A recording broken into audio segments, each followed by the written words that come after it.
అందరికీ నమస్తే.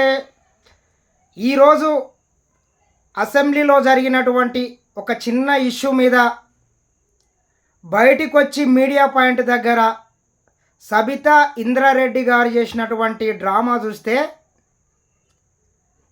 ఈరోజు ఆమె చేసినటువంటి నటన కూడా ఆస్కార్ ప్రతినిధులే కూడా చూసింటే పువ్వుల్లో పెట్టి, గులాబీ పువ్వుల్లో పెట్టి ఆస్కార్ అవార్డుని సబితక్కకు ఇంటికి పంపించేవాళ్ళు. అంత ఉంది. మహానటి సావిత్రిని కూడా మించిపోయే విధంగా ఈరోజు మా అక్కగారి నటన ఉన్నట్లు మాకు స్పష్టంగా కనబడ్డది. ఎందుకంటే కాంగ్రెస్ పార్టీ మేనిఫెస్టోలో ఇచ్చిన విధంగా ఏదైతే 2 లక్షల రుణమాఫీ చేస్తా అని చెప్పి మాట ప్రకారం ఆగస్టు 15 లోపే దాదాపు 31,000 కోట్ల బడ్జెట్ పెట్టి 2 విడతలుగా 1,50,000 ఉన్నటువంటి రుణాల్ని మొత్తం మాఫీ చేయడంతో టీఆర్ఎస్ వాళ్ళకు, బీఆర్ఎస్ వాళ్ళకి అంతా మైండ్ బ్లాక్ అయినట్లుంది. వాళ్ళకి ఏం చేయాలో అర్థం కాకుండా పోయింది.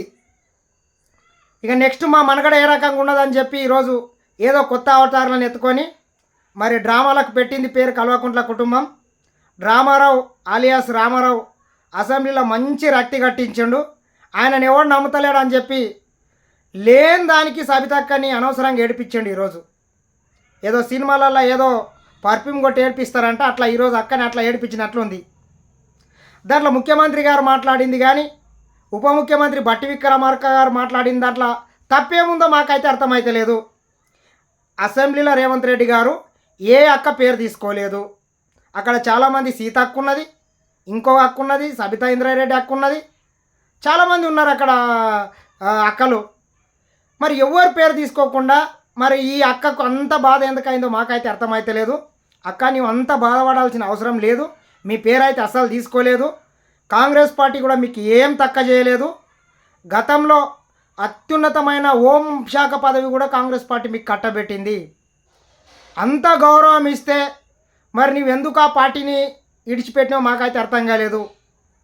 మరి ఇక ఈరోజు నాకు అవమానం జరిగిందని చెప్తున్నావు. ముఖ్యమంత్రి గారు ఏమన్నారు? కేటీఆర్ గారు మీరు ఏదో అక్కల్ని నమ్ముకున్నావు కానీ అక్కలు ఖచ్చితంగా బతుకు బస్టాండ్ చేస్తారు, జూబ్లీ బస్టాండ్ చేస్తారు అని చెప్తే 100% కదా అక్క, దాంట్లో తప్పేముంది చెప్పు.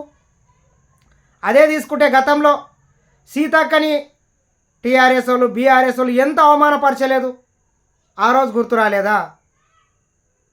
ఒక అణగారిన వర్గాలకు సంబంధించినటువంటి ఎమ్మెల్యేలను, సీతక్క లాంటి ఒక గిరిజన బిడ్డను అవమానపరిచినప్పుడు ఎక్కడ పోయినవి అక్కనే మరిని. పైగా ఈరోజు మీ పేరే తీసుకోలేదు. మరి నీకు అంత బాధ ఎందుకైందో మాకైతే అర్థమైతే లేదు. ఇది ఎంతవరకు కరెక్ట్ కాదు. మిమ్మల్ని వ్యక్తిగతంగా కూడా ఏ రోజు అవమానపరచలేదు. కాంగ్రెస్ పార్టీ అంటేనే ఈ దేశాన్ని కాంగ్రెస్ పార్టీ అత్యధిక రోజులు శ్రీమతి ఇందిరాగాంధీ కావచ్చు ప్రధానమంత్రిగా ఉన్నారు. తర్వాత యూపీఏగా అధ్యక్షురాలుగా సోనియా గాంధీ ఉండి ఈ దేశాన్ని పరిపాలించారు. మహిళలకు చట్టసభల్లో అత్యధికంగా ప్రాధాన్యత కల్పించింది కాంగ్రెస్ పార్టీ.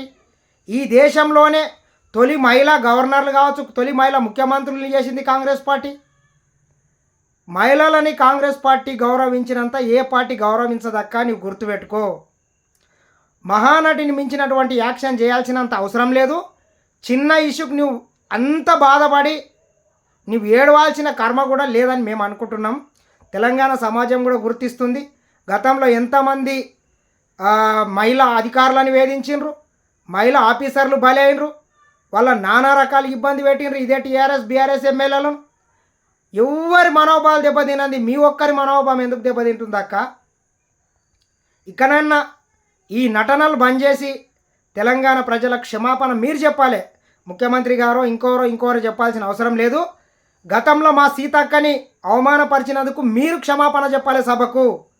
ఒక దళితుడు ఉప ముఖ్యమంత్రిగా ఉంటే, దళితుడు ప్రతిపక్ష నాయకుడు ఉంటే కూడా ఓర్చుకోలేకపోతున్నారు మీరు. ఓర్చుకోలేకుండా ఆయన ప్రతిపక్ష హోదా కూడా లేకుండా చేసింది మీలాంటి వాళ్ళంతా ప్లేట్ ఫిరాయించడం వల్లనే కదక్క. ఆ రోజు మీరే కాంగ్రెస్ పార్టీని వదలకుంటే ఒక దళిత నాయకునికి ప్రతిపక్ష హోదా ఉంటుండే కదా సిఎల్పి నాయకునిగా. నీకు జరిగితే అసలు ఆయన నీ పేరే తీసుకోలేదు ఎక్కడ. ఎంత అహంకారం కనబడుతుంది అక్క మీ దగ్గర. ఇది ఎంతవరకు కరెక్ట్ కాదు. ఏదన్నా ఉంటే స్ట్రేట్గా కొట్లాడండి. విధి విధానాల మీద చర్చించండి, కానీ ఏదో జరగని దానికి జరిగినట్టు సృష్టించి ఏదో రాజకీయంగా లబ్ధి చేకూరుతుందని చెప్పి పబ్బం గడుపుకోవచ్చు అని చెప్పి కాంగ్రెస్ పార్టీ ఒకటిగా ఇచ్చిన హామీలన్నీ నెరవేరుస్తుంటే ఇక మా పరిస్థితి ఏమవుతుందనే భయంతో, ఒక అభద్రతా భావంతో ఈరోజు ప్రభుత్వం మీద నిందలేస్తున్నావక్క. అంతకన్నా నీకు జరిగింది ఏం లేదు. మరి ఆ రోజు రాజశేఖర్ రెడ్డి గారు ప్రాణహిత చేవెళ్ళ అనేటటువంటి ఒక ప్రాజెక్టును డిజైన్ చేసుకొని ఇచ్చి అత్యధిక నీ మీద గౌరవంతో చేవెళ్ళ ప్రాంతానికి గోదావరి నీళ్ళు తీసుకురావాలని చూస్తే, మరి నిన్ను నమ్ముకున్న చేవెళ్ళ ప్రజల్ని నిండా ముంచి ఆ ప్రాజెక్టు డిజైన్ మార్చి కాళేశ్వరం అని కొత్త డ్రామాలు వేస్తే, మరి అక్క నీ మనోభావం ఎందుకు దెబ్బ తినలేదక్క?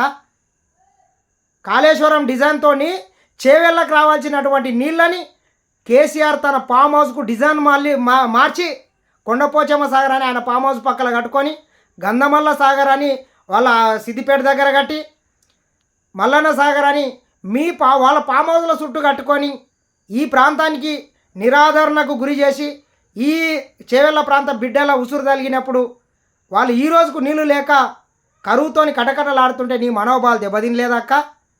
లేని దానికి ఏదో చచ్చిపోయిన పార్టీలో ఉండి ఇంకా ఏదో ఓట్లు సానుభూతితోని మళ్ళా కనీసం నేనన్నా గెలవాలి అని ఇటువంటి డ్రామాలు చేయడం ఎంతవరకు కరెక్ట్ కాదక్క?